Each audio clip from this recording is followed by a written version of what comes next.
কলম দিয়া কিন্তু কান চুলকানো যায়, যায় না? লিখতেছেন, কান চুলকাচ্ছে, কলমটা দিয়া কান চুলকাইলেন। এখন কেউ যদি এই দৃশ্য দেখে মনে করলে তো ভালো কাজ, আমি আরো আঙ্গুল দিয়ে গুতাগুতি করি, কলম দিয়েই তো ভালো কাম হয়। সে এক দোকানে গিয়ে বললো, ভাই আমার একটা কলম দেন, আমি কান চুলকাবো।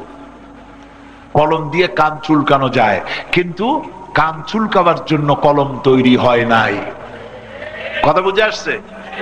কোরআন ঝাড়ফুঁক করা যায় ঠিক, কিন্তু আপনার ফুফা দিয়া জ্বর প্লিহা, মেয়ের বিয়ে দেওয়া, চাকরিতে প্রমোশন হওয়া আর দোকানদারিতে উন্নতি হওয়ার জন্য কোরআন শরীফ আসে না। কোরআন এসেছে আপনার জীবনের ভাগ্যটাকে পাল্টায় দেওয়ার জন্য। অর্থনীতি, সমাজনীতি, রাজনীতি সবটা কন্ট্রোল করবে কোরআন। এর নাম হচ্ছে সংবিধান। আমার আইন মানো, আল্লাহর দাবি হচ্ছে আমার আইন মানো। আইন কার? আল্লাহ। একটা কথা আমি আপনাদের বলি বুঝাবার জন্য। আচ্ছা আপনারা বলুন, এই পৃথিবীতে একটা গাধার আইন আর একটা গাধায় মানে, একটা বানরের আইন আর একটা বানরে মানে, এই যে বর্ষাকাল আসতেছে সামনের দিকে, ধরুন আষাঢ় শ্রাবণ মাস, আষাঢ় শ্রাবণ মাসে বা জ্যৈষ্ঠ মাসের শেষ দিকে যখন প্রথম বৃষ্টির পানি হয়, তখন ড্রেনগুলির পাশে বড় বড় সাইজের ব্যাঙগুলি ড্রেনের উপরে উঠে গ্যাংর গ্যাং বলে ডাকতে থাকে। ওই যে বড় সাইজের কিং সাইজের ব্যাঙ, আপনারা কি কখনো দেখেছেন যে একটা ব্যাঙ ড্রেনের পাশে উঠে দাঁড়িয়ে বলল, ভাইয়ের আমার, বোনের আমার, এই শহরে কেবল আমি চিৎকার করব আর কেউ ডাক দিতে পারবে না, খবরদার, কোন ব্যাঙের আওয়াজ শুনতে চাই না।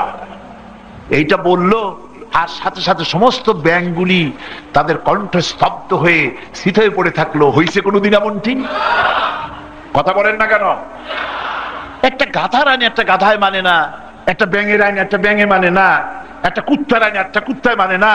আর আমরা আশরাফুল মখলুকাত, আমরা মানুষ। তুমি ক্ষমতায় গেছো, তাতে কি হয়েছে? তোমার বানানো আইন মানুষ মানবে না, মানবে না। মানুষ মানবে কার আইন? আল্লাহ পাকের আইন।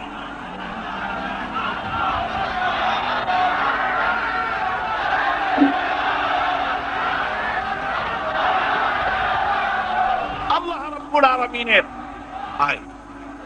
আল্লাহ রাব্বুল আলামিন তাই বলেন, ইন্নাদ-দীনা ইনদাল্লাহিল ইসলাম, আমার কাছে একমাত্র পছন্দনীয় মনোনীত জীবন ব্যবস্থা, তার নাম হলো ইসলাম। এই ইসলাম শুধু নামাজ রোজা হজ যাকাত সর্বস্ব নয়। ইসলাম শুধু নামাজ রোজা হজ যাকাত সর্বোচ্চ নয়। ইসলাম মানে হলো জীবনের সবটা আল্লাহর হুকুম মেনে চলা, আল্লাহ এবং রাসূলের হুকুম অর্ডারকে ফলো করার নামই হলো মুসলমান। কথা বুঝতে পারছেন? আপনি আমাকে একটা প্রশ্ন করতে পারেন, বলতে পারেন যে এই ব্যাখ্যাটা আপনি কিভাবে দিলেন? ফ্যানটা একটু আমার দিকে।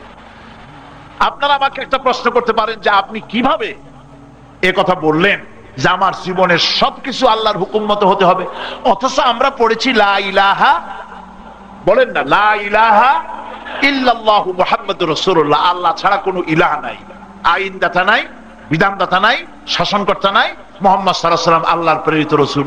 পড়লাম এই কলেমা, তাতে করে কেমনে এই কলেমার মধ্যে এই কথা আসলো যে আমার রাজনীতি, আমার অর্থনীতি, আমার শ্রম নীতি, আমার সমাজনীতি, আমার ব্যক্তি, আমার পরিবার, আমার রাষ্ট্র, আমার। ইব্রাহিম আলাইহিস সালামের জন্য এটা শোভনীয় ছিল না যে তিনি মসজিদে বসে আল্লাহ আল্লাহ করবেন আর নমরুদ রাজত্ব চালাবে, অর্থনীতি, সমাজনীতি, রাজনীতি সব কন্ট্রোল করবে নমরুদ, আর ইব্রাহিম আলাইহিস সালাম বসে বসে আল্লাহ বিল্লাহ করবেন। এটা কি স্বাভাবিক ছিল? ছিল না। পাঠানো হয়েছে এই জন্য নমরুদের তৈরি করা আইনকে ধূলিসাৎ করে দিয়ে ইব্রাহিম আলাইহিস সালামের দায়িত্ব হচ্ছে প্রতিষ্ঠিত করবেন কার আইন? আল্লাহ। এবার হযরতে রাসূল করিম সাল্লাল্লাহু আলাইহি ওয়াসাল্লামের দায়িত্ব এটা ছিল না। কাবা শরীফের ভিতরে বসে তিনি নামাজ পড়বেন, জিকির আজকার করবেন, মসজিদে হারামে বসে জিকির আজকার করবেন, কত সওয়াব দেখেন, কত সওয়াব। আপনার আবার বাইতুল মুকাররম মসজিদে, আপনার আমাদের গ্রাম এবং শহরের মসজিদে এক রাকাত নামাজ পড়লে 27 গুণ সওয়াব হয়, আর মসজিদে হারামে, মক্কা শরীফে, বাইতুল্লাহ শরীফে মসজিদে হারামে 1 রাকাত নামাজ পড়লে পরে 1,00,000 রাকাতের সওয়াব আল্লাহ পাক আমলনামায় লিখে দেন। মসজিদে নববীর ভিতরে যদি 1 রাকাত নামাজ কেউ আদায় করে 50,000 রাকাতের সওয়াব আল্লাহ পাক আমলনামায় লিখে দেন।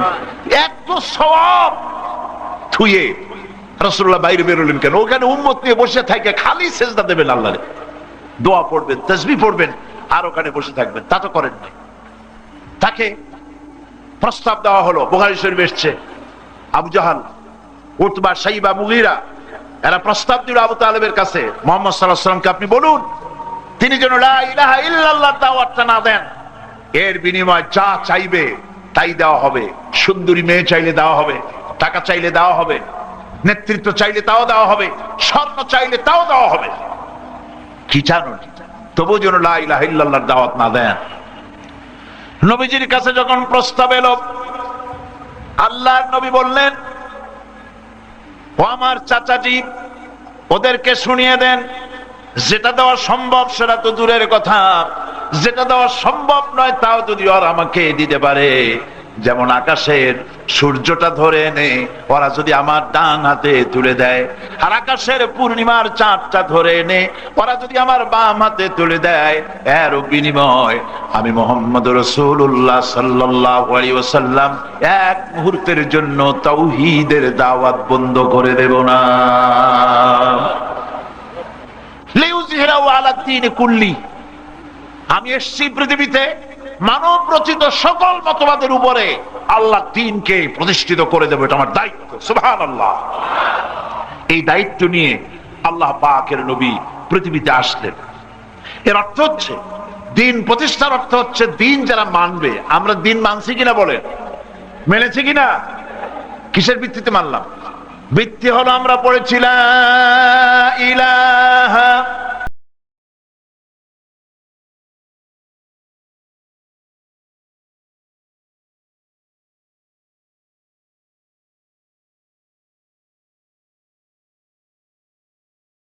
ইলাহা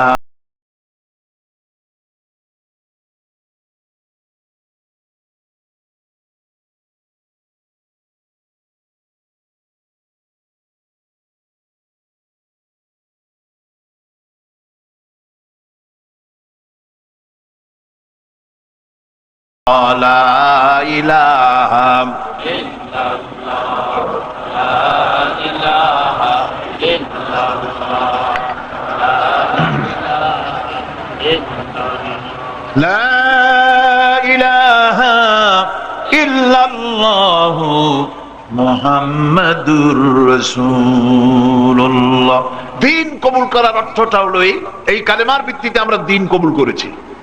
দ্বীন কি? ইসলাম। বলেন দ্বীন কি? ইসলাম। ইসলাম কবুল করেছি। এর অর্থ কি? অর্থ হলো, দ্বীন কবুল করার অর্থ হলো দাসত্ব, আনুগত্য, বন্দিগি, আধিপত্য। আল্লাহ ছাড়া কারোরটা মানি না। দাসত্ব করব কার? সকলকে বলতে হবে। এগুলো ইমানের প্রশ্ন। কিসের প্রশ্ন? এই প্রশ্নের জবাব দিতে যারা ব্যর্থ তারা তো অবস্থায় কুলক্ষণ। দাসত্ব হবে কার? আনুগত্য হবে কার? আধিপত্য হবে কার? সম্পূর্ণরূপে, অ্যাবসলিউটলি দাসত্ব, সাবমিশন, সম্পূর্ণ রূপে আনুগত্যের মস্ত কাফেরেরা খায়, মুশরিকরা খায়। আল্লাহরে মানে না, আল্লাহর নামাজ সম্পর্কে কটূক্তি করে, বলে ফজরের আযান যখন শুনি মনে হয় যেন বেশ্যা তার খরিদ্দার ডাকতেছে। এই কথা কবিতায় লেখার পরও রাষ্ট্রীয় পুরস্কার পায়। বলে দেয়ার ইজ নো গড, স্রষ্টা বলতে কেউ নাই, তারপরেও আল্লাহ খাওয়ায়, স্বাস্থ্য দেন, সম্মান দেন, মন্ত্রিত্ব দেন। রাত দিন 24 ঘন্টা পরের মেয়ে লোক নিয়ে ঘুরঘুর করে, মদ খায়, জনমের খাওয়া, জিনা করে, বদমাশি করে, তারপরে আল্লাহ মন্ত্রিত্ব দিয়ে দেন। কারণ এই পৃথিবীর কোনো দাম নাই আল্লাহর কাছে। রাসূল করিম সাল্লাল্লাহু আলাইহি ওয়াসাল্লাম বলেছেন, এই পৃথিবীর মূল্য যদি আল্লাহর কাছে একটা মশার ডানার তুল্য যদি হতো। কিসের তুল্য? দেখেন, লক্ষ্য করুন, মশার দানার তুল্য এই পৃথিবীটার দাম যদি হইতো, মশার দানার দাম কত? আমি অনেক কষ্টে সৃষ্টে যদি খুঁজে খাইজা লাখখানেক মশার দানা যদি আমি জোগাড় করতে পারি, আপনার আমার কাছ থেকে তা কত টাকা কিনবেন? পয়সা তো দিবেনই না, বরং আমার মস্তিষ্ক সম্পর্কে আপনাদের চিন্তা ঘটবে, ঠিক কিনা? তাহলে বোঝা গেল মশার দানার কোনো দাম। রাসূল কারীম সাল্লাল্লাহু আলাইহি ওয়াসাল্লাম বলছেন, আল্লাহ পাকের কাছে এই পৃথিবীর মূল্য যদি একটা মশার দানার তুল্য হতো, একটা কাফেরকে এক ঢোক পানি আল্লাহ পাক কিনতে দিতেন না। এটার কোনো দাম নাই। কুলু ওয়া তামাত্তাউ, কোরআন শরীফে আল্লাহ বলছেন খা, জম্মের খাওয়া, খা, ওয়া তামাত্তাউ, আর ফুর্তি কর। ডু ফুর্তি, নো চিন্তা, ইট, ড্রিঙ্ক এন্ড বি মেরি। এই বেলা ভাই মদ খেয়ে নাও, কাল নিশীতের ভরসা কই, চাঁদনি জাগিবে যুগ যুগ ধরি, আমরা তো আর রবনাশ হই। কাজী জনমের মতো ঢালো আর পেট ভরিয়া খাও, খাইতে খাইতে পেটটারে তরমুজের সাইজ বানায় বানায় খাও খাও। আল্লাহ পাক বলছেন, সহজে কিছু বলি না, ওয়ায়ামুদ্দুহুম ফি তুগয়ানিহিম ইয়ামাহুন। সীমা লঙ্ঘন যারা করে আমি ঢিল দেই, ঢিল দেই। কে বলতেছেন? আল্লাহ পাক বলছেন ঢিল দেই, দেখি কদ্দূর পারো, কদ্দূর পারো। এই ঢিলটা আল্লাহ কেন দেন? এই জন্য দেন যাতে স্বৈরাচার, ক্ষমতাসীন, ক্ষমতার দম্ভে, অহংকারে মাটিতে পাও পড়ে না, যেন কিয়ামতে কথা বলতে না পারে যে আল্লাহ আরেকটা বছর সময় পাইলে আমি ভালো হয়ে যাইতাম। এই কথা বলার সুযোগ যেন না পায়, সেজন্য আমি ঢিল দিই, কদ্দূর পারো আমি দেখি, চলো চলো চলতে থাকো। কিন্তু যখন আকাশে ঘুড়ি ওড়ে, ঘুড়ি কন না কি কন, আকাশে যখন ঘুড়ি ওড়ে, পাখির সাথে ঘুড়ি পাল্লা দেয়, সে মনে করে পাখির সাথে পাল্লা দিয়ে চাঁদের কাছে চলে যাব। কিসের বিজ্ঞানী, আমি যাব মঙ্গল গ্রহে।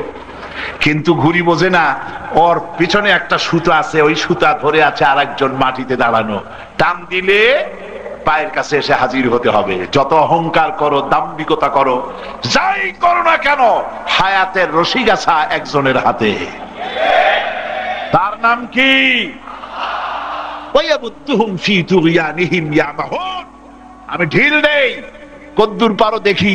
তারপরে সীমা লঙ্ঘন যখন করে ভালো, জুলমের, অত্যাচারের প্রান্ত সীমায় যখন এসে দাঁড়ায় যায়, স্বৈরাচার, মিথ্যাচার, অহংকারের প্রান্ত সীমায় এসে যখন দাঁড়িয়ে যায়, আল্লাহ পাক তখন বলেন ইন্না বাতশা রাব্বিকা লাশাদীদ। আমি যখন ধরি, কে বলে? কে বলে? শাসন এবং কর্তৃত্বের সম্পূর্ণ মালিক হচ্ছে কে? আল্লাহ পাক।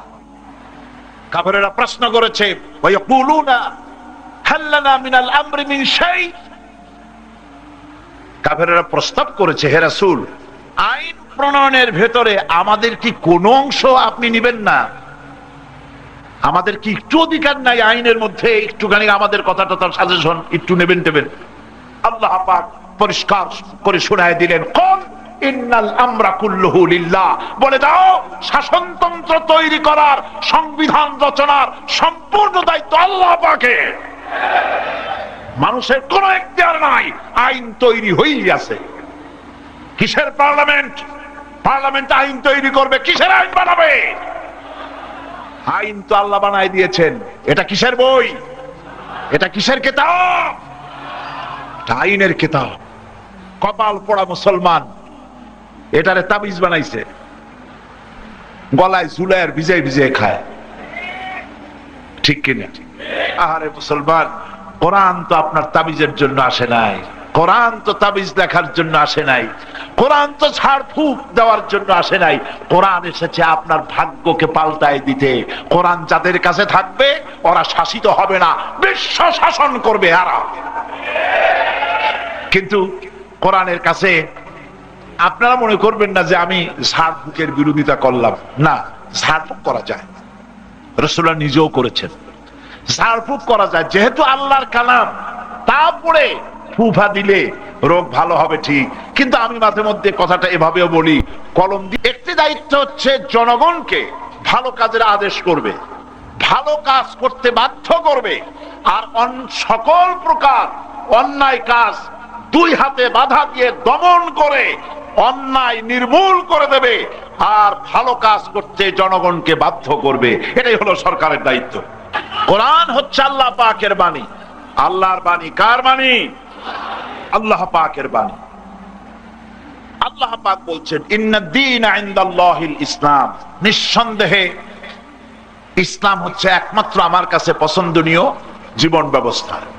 দেখুন, গ্রামার যারা জানেন, আরবি গ্রামার, তারা শুনুন, আল্লাহ কিন্তু শুধু দিন বলেন নাই, দিনের আগে একটা আলিফ লাম লাগায় দিয়েছেন। তাহলে কি হলো এখন? আদ-দীন। ইংরেজিতে টি এইচ ই, দি দিয়ে যা বোঝানো হয়, আরবিতে আলিফ লাম বসায়া সেই জিনিসটাকে বোঝানো হয়। যেমন যদি বলা হয় যে স্টেডিয়াম থেকে নারায়ণগঞ্জ যাওয়ার জন্য রাস্তা কোনটি, তো প্রশ্নের জবাবদাতা, উত্তরদাতা যদি ইংরেজিতে এভাবে বলেন, from Dhaka stadium to Narayanganj this is a way, তাহলে তার অর্থ দাঁড়াবে স্টেডিয়াম থেকে নারায়ণগঞ্জ যাওয়ার জন্য ইহা একটি রাস্তা। প্রশ্নকর্তার মনে এ কথা থেকে যাবে, বোঝা সহজ হবে যে তাহলে এটা ছাড়া আরো রাস্তা আছে। কিন্তু উত্তরদাতা যদি বলে from Dhaka stadium to Narayanganj this is the way, তাহলে তার অর্থ দাঁড়ালো স্টেডিয়াম থেকে নারায়ণগঞ্জ যাওয়ার জন্য ইহাই একমাত্র রাস্তা, আর কোন রাস্তা নাই। আল্লাহ পাক সাফ বলে দিলেন ইন্নাদ-দীনা ইনদাল্লাহিল ইসলাম, আমার কাছে গ্রহণযোগ্য একমাত্র, শুধুমাত্র, কেবলমাত্র জীবন ব্যবস্থা একটাই আমার কাছে পছন্দ, আমি মনোনীত করেছি। তার নাম কি জোরে বলেন তো? আর জোরে বলেন, নাম কি? এই ইসলামকে পৃথিবীর বুকে প্রতিষ্ঠিত করার জন্যই রাসূলের আগমন ঘটেছিল। রাসূলের আগমনের জন্য হয় নাই যে আপনারা আমরা মিলে একটা মিছিল বের করলাম, তুম পে লাখো সালাম, অথবা ইয়া নবী সালামু আলাইকা, ইয়া রাসূল সালামু আলাইকা, আর দোকানের মিষ্টিগুলি সব ক্রয় করে খেয়ে ফেললাম। এই জন্য রাসূল আসেন নাই। রাসূল এসেছেন কি জন্য? কোরআনের ভাষায় শুনুন, আল্লাহ পাকের ভাষায় শুনুন। আল্লাহ পাক বলছেন ওয়াল্লাযী আরসালা রাসূলাহু বিল হুদা ওয়া দীনিল হক লিইয়ুযহিরাহু আলাদ-দীনি কুল্লিহি ওয়া কাফা বিল্লাহি শাহীদা। আল্লাহ পাক বলেন তিনি আল্লাহ রাব্বুল আলামিন, যিনি তার রাসূলকে দ্বীন হক আর সত্যের বিধান সহকারে দুনিয়ায় প্রেরণ করেছেন, এই জন্য যাতে করে লিইয়ুযহিরাহু আয় লিইয়ুগলিবাহু আলা সাইরিল আদিয়ান, মানুষের তৈরি করা সকল মতবাদের উপরে ইসলামকে যেন তিনি বিজয়ী করে দিতে পারেন, এই জন্য নবীকে পৃথিবীর বুকে পাঠানো হয়েছে। জোরে বলেন সুবহানাল্লাহ। রাসূলকে পাঠাবার উদ্দেশ্যই হলো জমিন আল্লাহ। জমিন কার বলুন? ভয় করে নাকি? সন্দেহ আছে? তাহলে সবাই সমস্যারে চিল্লায় বলেন গায়ের শক্তি দিয়ে, জমিন কার? মানুষ কার? আইন চলবে কার? ওই দায়িত্ব দেওয়া হয়েছে রাসূলকে। লিইয়ুযহিরাহু আয় লিইয়ুগলিবাহু আলা সাইরিল আদিয়ান, মানুষের তৈরি করা সকল মতবাদের উপরে ইসলামকে বিজয়ী করে দেবেন, এই দায়িত্ব দিয়ে আমি রাসূলকে পৃথিবীর বুকে পাঠিয়েছি। দেখুন, এই দায়িত্ব যাতে তিনি পালন করতে না পারেন, সেজন্য রাসূলের দায়িত্ব হলো দ্বীন প্রতিষ্ঠা করা। যে নবী পৃথিবীতে এসেছেন, দায়িত্ব কি? মুসা আলাইহিস সালামের দায়িত্ব ছিল না তিনি তার উম্মতদের নিয়ে মসজিদের ভিতরে বসে আল্লাহু আল্লাহু জিকির করবেন, আর বাইরে নেতৃত্ব দেবে ফেরাউন এবং তার দলবলের লোকেরা। এজন্য মুসা আলাইহিস সালামের পাঠানো হয় নাই। হযরত মুসা এলেন, আল্লাহ নবুয়ত দিলেন, নবুয়ত দিয়ে হযরত মুসা আলাইহিস সালামকে বলে দিলেন, ইযহাব ইলা ফিরআউনা ইন্নাহু তাগা। ফিরআউন সীমা লঙ্ঘন করেছে, ফিরআউনের কাছে যাও, আমার দাওয়াত তার কাছে গিয়ে পৌঁছাও, দিনের দাওয়াত দাও। আমার বাচ্চাদেরকে স্কুলে পাঠাবার জন্য টিফিন বক্সটা একটু গোছায় দাও। স্ত্রী যদি বলে, আমি তো বিবাহের সময় মৌন সম্মতি দিয়েছিলাম তোমার সাথে বিয়ে হওয়ার, কিন্তু তোমার বাচ্চাদের পেশাব পায়খানা সাফ করা লাগবে, তোমার জামা কাপড় ইস্ত্রি করে দিতে হবে, প্রত্যেক রাত্রে তোমার জন্য মশারি টানাই দিতে হবে, এই সব শর্ত তো আমি মানি টেনি, এগুলি শুনিও না, ওগুলি মানিও না। এই রকমের কথা, এই প্রশ্ন যদি স্বামী স্ত্রীর মধ্যে ওঠে, এই দাম্পত্য জীবন টিকবে? টিকবে না। কেন টিকবে না? যেহেতু যখন স্ত্রী ওই ছেলেটির সঙ্গে বিবাহের ব্যাপারে সম্মতি দিয়েছে, আর বর যখন কাবিলতু বলেছে, গ্রহণ করলাম, কবুল করলাম, তখন উভয়ের সুখ দুঃখ শান্তি, তার জামা কাপড়, অসুখ বিসুখ, কুষ্টি সুদ্ধা মৃত্যু পর্যন্ত দায় দায়িত্ব উভয়ের প্রতি উভয়ের এসে গেল। কথাটা বোঝা পানির মতো সহজ না পাথরের মতো কঠিন? এবার আসুন, আপনি যখনই বলেছেন লা ইলাহা ইল্লাল্লাহু মুহাম্মাদুর রাসূলুল্লাহ, এই কালিমা যখন আপনি উচ্চারণ করেছেন, আল্লাহ ছাড়া কোন ইলাহা নাই, আইন দাতা নাই, বিধান দাতা নাই, শাসনকর্তা নাই, মুহাম্মদ সাল্লাল্লাহু আলাইহি ওয়াসাল্লাম আল্লাহর প্রেরিত রাসূল, এই কালিমা যখন উচ্চারণ করলেন বিশ্বাসের সাথে, সঙ্গে সঙ্গে ঈমানের দড়ি দিয়ে আপনার হাত পাও বাঁধা হয়ে গেছে। আপনার সংস্কৃতি, আপনার অর্থনীতি, আপনার রাজনীতি, আপনার চুক্তি, আপনার বন্দি, আপনার সন্ধি, আপনার বিবাহ, আপনার বিবৃতি, আপনার বক্তৃতা, আপনার ওঠা বসা, আপনার চলাফেরা, আপনার সারা জীবনের সব কিছু আল্লাহ এবং রাসূল কর্তৃক নিয়ন্ত্রিত হতে হবে। কথা বোঝা কঠিন না সহজ? আল্লাহ আমাদের জন্য সহজ করুন, বলি আমিন। কোরআন আমার সামনে, কারোর সাথে আমার শত্রুতা নাই, ওয়াল্লাহি আল্লাহর কসম, কারোর সাথে আমার শত্রুতা নাই। সকলের সাথে বন্ধুত্ব করতে চাই, দ্বীনের ভিত্তিতে, ঈমানের ভিত্তিতে। আমার এ ঘর ভাঙ্গিয়াছে যেবা, আমি বাঁধি তার ঘর, আপন করিতে ঘুরিয়া বেড়াই, যে করেছে মোরে পর। আমি সকলকে আপন করতে চাই কোরআনের বন্ধনে, ইসলামের বন্ধনে। মোহব্বত বাড়বে ইসলাম দিয়ে, কালেমা দিয়ে। আমরা মুসলমান পরস্পরের প্রতি প্রীতি, প্রেম, ভালোবাসা, সৌহার্দ্য, মমত্ববোধ, শিষ্টাচার, আদব কায়দা সবকিছু বৃদ্ধিপ্রাপ্ত হবে। মূল নীতি হতে হবে কোরআন এবং সুন্নাহ। মূল নীতি কি হবে? কেন আল্লাহর আইনটা মানতে হবে? কেন? এবার আসুন সেই প্রশ্ন। আল্লাহর আইনটা মানবো কেন? আমরা তো রাজধানীর উপরে বক্তৃতা করতেছি, ঠিক কিনা? রাজধানীর কলজার উপর বক্তৃতা করতেছি। এইখানে 99.9 এডুকেটেড পারসন, রাজনৈতিক সচেতন ব্যক্তিবর্গ, শিক্ষিত, পৃথিবী সম্পর্কে জ্ঞান আছে, বিজ্ঞান সম্পর্কে জ্ঞান আছে, দর্শন সম্পর্কে জ্ঞান আছে, সমাজ সচেতনতা আছে। এই সম্পূর্ণ অনুভূতি নিয়েই আমার শ্রোতাদের মান আমার কাছে আছে, আমি বুঝতে পারি, এবং সেই অনুযায়ী আমি যে প্রশ্ন আপনারা করতে পারেন, আগাম প্রশ্ন করে জবাব দিচ্ছি। আপনারা প্রশ্ন করতে পারেন, আল্লাহর আইন আমি মানতে বাধ্য কেন? শয়তানের ওয়াসওয়াসা থেকে কেউ বাঁচাইতে পারে না। পারে? আপনারা এখানে বসে থাকবেন, কিন্তু শয়তানে বলবে যে ওঠ, একটু সিগারেট খেয়ে আসি, একটু চিনাবাদাম খেয়ে আসি, একটু চা খেয়ে আসি। শয়তান কিন্তু এরকম মাঝে মধ্যে কাউকে উঠায় ফেলবে। কারে উঠাবে তা কিন্তু আপনি বসে বসে টের পাবেন। কাজে শয়তান এটা একটা সাংঘাতিক চিজ। ওরে ফিরাবার জন্য যদি আমরা গভর্নমেন্টকে বলি যে কিছু বিডিআর দিয়ে দেন আর পুলিশ দিয়ে দেন, রাইফেল নিয়ে চতুর্দিক দাঁড়ায় থাকুক, যাতে অন্তত শয়তান এখানে ঢুকতে না পারে। পারবে? পারবে ভিড়াইতে? শয়তান থেকে ভিড়াতে পারবে কে? তার কাছে পানা চেয়ে নি, যেন শয়তান আমাদেরকে ওয়াসওয়াসা না দিতে পারে।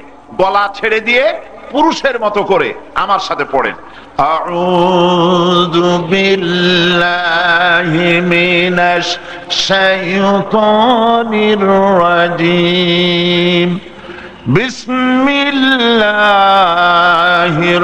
রাহমানির রহমানির রহিম। বিতাড়িত মরদুদ শয়তানের ওয়াসওয়াসা থেকে আল্লাহর কাছে পানা চাই। পরম করুণাময় রহমানুর রহিম আল্লাহ রাব্বুল আলামিনের নামে শুরু করছি। ইন্নাদ-দীনা ইনদাল্লাহিল ইসলাম ওয়া মাখতালাফাল্লাযীনা উতুল কিতাবা ইল্লা মিন বা'দি ما جاءهم العلم بغيا بينهم ومن يكفر بآيات الله فإن الله سريع الحساب صدق الله العظيم। সূরা আলে ইমরান তৃতীয় পারা প্রথম রুকুর শেষ অংশ আপনাদের সামনে তেলাওয়াত করা হলো। আল্লাহ পাক বলছেন ইন্নাদ-দীনা ইনদাল্লাহিল ইসলাম, নিঃসন্দেহে আমার কাছে একমাত্র দিন, জীবন ব্যবস্থা, মনোনীত জীবন ব্যবস্থা যেটি, সেটির নাম হচ্ছে ইসলাম। সেটির নাম কি? সেটির নাম হচ্ছে ইসলাম। আমরা ইসলামকে ধর্ম বলি, বলি কিনা বলেন? কথার জবাব দিবেন। আমরা ইসলামকে বলি ধর্ম, কিন্তু আমি জানি না কোরআনে কারিমের কোন শব্দের অর্থ ধর্ম, হাদিস শরীফের কোন শব্দের অর্থ ধর্ম, এটা আমি আজও খুঁজে পাই নাই। আল্লাহ পাক ইসলামকে বলেছেন দিন। ইসলামকে কি বলেছেন? দিন। দিন মানে হচ্ছে জীবন ব্যবস্থা। দিন মানে কি? জীবন ব্যবস্থা। এখন ইসলাম হচ্ছে একটি জীবন ব্যবস্থা। ইসলামকে যদি আমরা বলি ধর্ম, তাহলে শুধু যদি ধর্ম বলি, তাহলে ইসলামের হক আদায় হবে না। খুব ভালো করে শুনবেন। আবার এরকম কথা বলে বেড়াবেন না যে গতকাল সাইদি সাহেব বলে গেছেন যে ইসলাম কোনো ধর্মই না। মানুষ তো শোনে একরকম, বোঝে একরকম, আলোচনা করে বা কমেন্ট করে আর একরকম। ইসলাম গতানুগতিক ভাবে অন্যান্য ধর্মের মতো একটি ধর্ম শুধু নয়, এটি হচ্ছে একটি জীবন বিধানের নাম। এটি কিসের নাম? জীবন বিধানের নাম। জীবন বিধান কাকে বলে? জীবনের তাবৎ সমস্যার সমাধান আছে যেই বিধানের ভিতরে, সেটাকেই বলা হয় জীবন বিধান। ইংরেজিতে বলা হয় কোড অফ লাইফ, আরবিতে বলা হয় মুকাম্মাল নিজামে হায়াত, বাংলায় বলা হয় পরিপূর্ণ জীবন ব্যবস্থা, একটি সম্পূর্ণ জীবন ব্যবস্থা যার নাম হচ্ছে ইসলাম। এখন আমরা বুঝে নিলাম ইসলাম শুধুমাত্র একটি ধর্মের নাম নয়, ইসলাম হলো একটি জীবন ব্যবস্থা। ইসলাম একটি কি? আচ্ছা, কোরআন গতানুগতিক ভাবে কোরআন কোন ধর্মীয় পুস্তক নয়। যেমন বেদ, বাইবেল, ত্রিপিটক, জিন্দাবিস্তা ইত্যাদি যেমন ধর্মীয় পুস্তক, কোরআন শরীফ ওই সেন্সে, ওই অর্থে একটি ধর্ম পুস্তকের নাম নয়। কোরআন হচ্ছে মানুষের জীবনের সকল সমস্যার সমাধান কোরআনে কারিমের মধ্যে আল্লাহ রাব্বুল আলামিন দিয়ে দিয়েছেন। তাই কোরআন হচ্ছে সংবিধান। কোরআন কি? জোরে বলেন, কোরআন কি? সংবিধান। জিনিসগুলি আমি হেডলাইন বলতেছি, হেডলাইন বলে তারপরে পুরা নিউজে চলে যাব ইনশাআল্লাহ। ইসলাম হচ্ছে জীবন বিধান, কোরআন হচ্ছে সংবিধান। আর মুসলমান কি? মুসলমান গতানুগতিক ভাবে হিন্দু যেমন একটা জাতি, খ্রিস্টান যেমন একটা জাতি, ইহুদি যেমন একটা জাতি, গতানুগতিক ভাবে মুসলমান ওই জাতীয় একটি জাতি মাত্র শুধু নয়। মুসলমান কারা? মুসলমান হচ্ছে যে আল্লাহ এবং রসুল তাদেরকে যে হুকুম দিয়েছে সেই হুকুম অনুযায়ী ব্যক্তি, পরিবার, সমাজ, রাষ্ট্রীয় জীবনে কঠোরভাবে অবশ্যই পালনীয় দায়িত্ব হিসাবে কোরআন সুন্নাহর আইন পালন করে যারা চলে ওদের নাম মুসলমান। ওদের নাম কি? মুসলমান। ব্যাখ্যা পরে দেব।